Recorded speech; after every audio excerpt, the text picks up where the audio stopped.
Assalamualaikum warahmatullahi wabarakatuh. Pada kesempatan kali ini kita akan membahas terkait dengan masalah pokok ekonomi.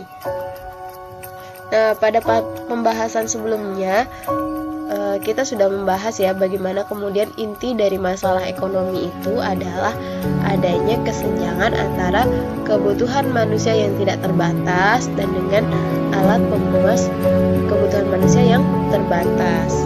Tapi ternyata permasalahan ekonomi itu tidak hanya pada itu saja, ada permasalahan yang lain.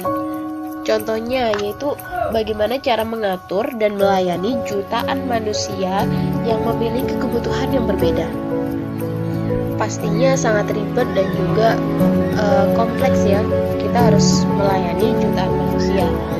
Oleh karena itu, untuk mengatasi masalah tersebut, seseorang harus menggunakan akalnya, harus mempunyai kreativitas yang tinggi untuk memenuhi kebutuhan hidup dan juga kebutuhan orang lain dengan baik. Nah, ini sikap kreatif tentunya harus dimiliki oleh manusia untuk mengelola sumber daya yang sedikit itu untuk memenuhi kebutuhan hidupnya. Seseorang juga perlu memiliki sikap mandiri, ya, bisa memproduksi berbagai kebutuhan ekonominya sendiri. Nah, apa saja ya sih masalah-masalah ekonomi yang terjadi hari ini? Yang pertama, ternyata Bank Indonesia memperkirakan inflasi Agustus 2020 sebesar 0,01. Inflasi pada bulan ini terutama disumbangkan oleh kenaikan harga emas perhiasan. Apa itu inflasi? Yaitu kenaikan harga secara terus-menerus. Itu masalah pertama.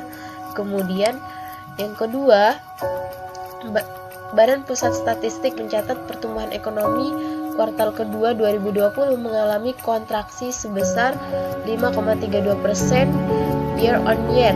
Angka ini memburuk dari kuartal pertama, mencapai 2,9%. Intinya,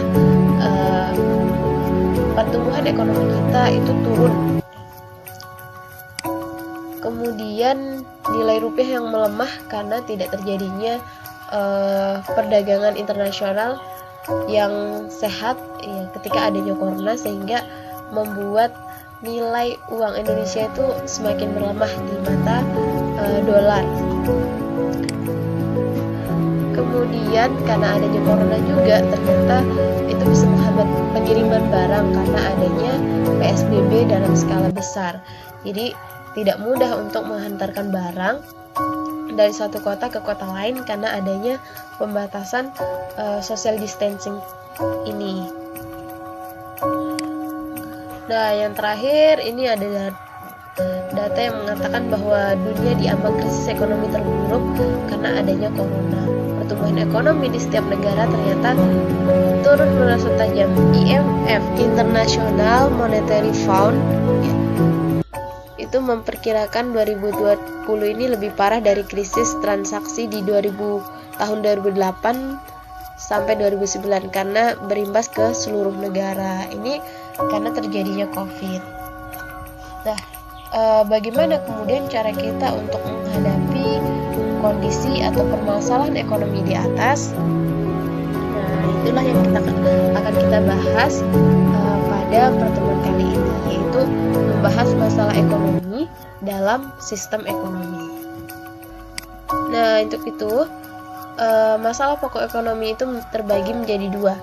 Ada masalah ekonomi klasik, ini masalah yang dicetuskan oleh ekonom klasik, yaitu zaman dulu. Ya, kemudian ada masalah ekonomi modern yang itu dicetuskan oleh para ekonom sekarang atau dari setelahnya ekonomi klasik. Ini akan kita bahas satu persatu ya, mulai dari permasalahan ekonomi klasik yang terdiri dari 3 masalah, yaitu masalah produksi, distribusi, dan konsumsi. Kemudian ada masalah ekonomi modern, yaitu masalah produksi, what, how, and for what. Apa, bagaimana caranya, Dan untuk siapa barang tersebut diproduksi? Kita mulai pembahasan dari masalah ekonomi klasik yang 3 tersebut. Nah, masalah pokok ekonomi klasik ini merupakan bahasan teori ekonomi klasik. Nah, teori ekonomi klasik ini berpedoman pada pemikiran Adam Smith ya sebagai bapak ekonomi klasik. Dan ada teman-temannya juga yaitu David Ricardo, George Stuart Mill yang mendominasi pemikiran ekonomi sampai tahun 1870-an. Jadi mereka lah yang mencetuskan permasalahan-permasalahan ekonomi pada waktu itu. Yang pertama, permasalahan terkait dengan produksi. Nah, untuk mencapai kemakmuran, tentunya kebutuhan-kebutuhan pokok masyarakat itu harus terpenuhi. Nah, ini bagaimana kemudian barang itu diproduksi, bahannya apa, kemudian konsumen itu maunya seperti apa. Nah, ini harus dipenuhi oleh produsen ya, karena konsumen itu heterogen, maka produsen juga harus berpikir kira-kira barang apa yang sedang dibutuhkan oleh masyarakat. Kalau di masa corona ini pastinya kebutuhan pokok dan juga kebutuhan terkait dengan alat pelindung diri seperti masker ya, kemudian itu penutup mata seperti itu.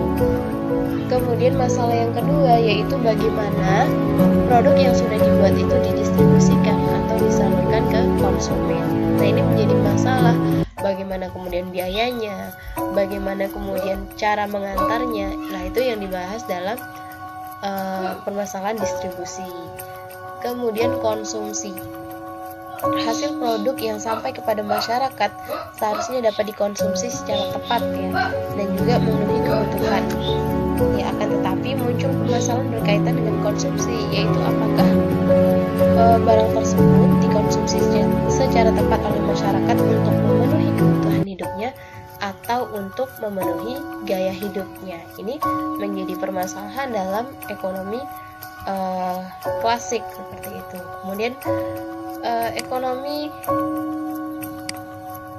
masalah pokok ekonomi modern. Nah, ini basic economic problem itu ada 4 ya.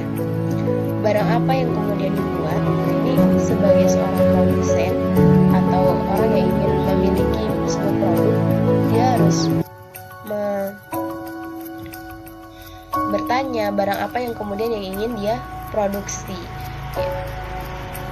Kemudian ada how, bagaimana kemudian barang itu diproduksi, apa saja yang dibutuhkan, kemudian bagaimana dia mencari bahan baku, mencari modal, itu dijawab dalam pertanyaan how.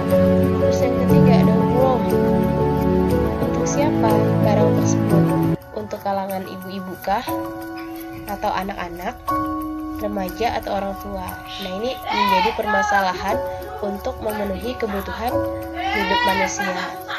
Economic goods ya, barang ekonomik yang itu mempunyai biaya yang harus dikeluarkan, seperti pilihan ketika kita membeli sepatu, antara sepatu dan juga tas. Nah, itu kan ketika kita milih salah satu, maka kita mengesampingkan pilihan yang lain. Itulah yang dimaksud dengan opportunity cost atau biaya peluang.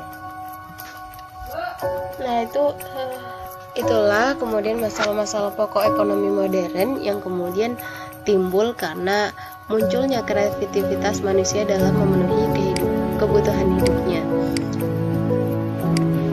Selanjutnya, nah bagaimana kemudian mengatasi permasalahan-permasalahan tersebut? Maka kita butuh yang namanya sistem ekonomi. Apa sih itu sistem ekonomi? Ya, pengertian sistem ekonomi menurut beberapa ahli ya, ada Chester Aberman ya, kemudian Dumatri, Georgi Grossman, and M. Manu. Ini bisa kita lihat bagaimana mereka mendefinisikan sistem ekonomi untuk menjawab atau mensolusi terkait dengan permasalahan ekonomi.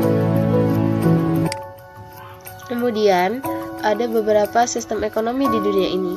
Ada kapitalisme, ada sistem ekonomi Islam, ada sosialis, dan juga mixed economic atau ekonomi campuran. Nah, di sini ada pengertian masing-masing sistem ya. Masing-masing sistem memiliki kelebihan dan juga kelemahan dan memiliki ciri-ciri yang berbeda. Nah, ini bisa kita lihat ciri-cirinya, yaitu dalam hal pembuat keputusan, pesaing, dan penentu harga. Masing-masing itu memiliki ciri-ciri tersendiri dan masing-masing mempunyai perbedaan dalam hal melaksanakan aktivitas ekonominya. Nah, terkait dengan ekonomi Pancasila, karena di Indonesia kita menganut ekonomi Pancasila, ada 5 asas yang digunakan, yaitu yang pertama adalah moral ya, terkait dengan agama. Kemudian yang kedua kemerataan sosial, nasionalisme ekonomi, moral kerakyatan, dan keadilan sosial. Lalu ini ada kuis, setiap negara menerapkan sistem ekonomi. Sistem ekonomi apakah yang diterapkan di Indonesia? Lakukanlah pengamatan dan analisis. Setelah itu tulislah hasil analisis di buku catatanmu. Nah, itulah pembahasan terkait dengan masalah ekonomi dan juga sistem ekonomi untuk mensolusi permasalahan ekonomi. Selamat belajar. Wassalamualaikum warahmatullahi wabarakatuh.